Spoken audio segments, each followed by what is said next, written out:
Magandang umaga, hindi mahulugang karayom. Ang dami ng tao ngayon dito sa may Luneta Park sa Maynila. Isa itong Luneta doon sa dalawang venues ng main protests na nangyayari ngayong September 21. Dahil na rin yan doon sa pagkondena ng mga taong bayan dito sa korupsyon na nangyayari sa ating gobyerno dahil na rin sa mga maanumalyang flood control projects.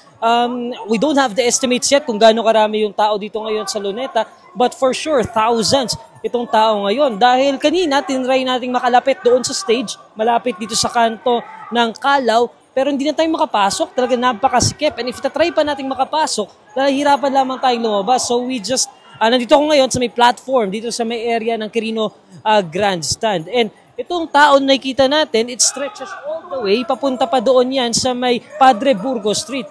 And the call of the people is very clear, no? Dito sa ating programa.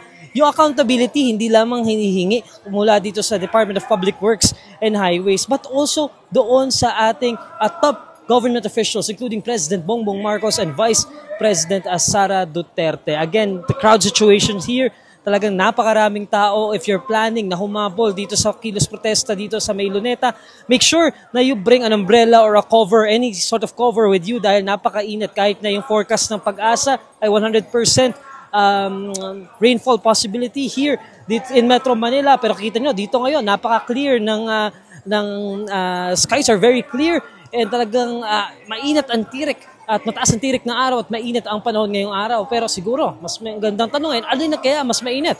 Ang init ng panahon o ang ulo ng mga tao? Dahil talagang nakikita natin dito sa mga naririnig nating sentimienta ng mga tao dito sa mga dumalo dito sa kilos protesta, talagang naghahanap ng kasagutan, naghahanap ng accountability. Dahil sinasabi nga nila, sayang yung pera ng mga taong bayan na sana nagamit lamang sa social services pero napunta lamang sa bulsa ng iilan. Itong programa dito sa may Luneta, it's expected to last until around 12 noon or 1 p.m. So maaari pa kung humabol kung if you're thinking of joining the protest, although paalala, sarado po ang ilang kalsada dito sa paligid ng Luneta Park. So maaaring kailangan lakarin para makarating dito sa Luneta Park.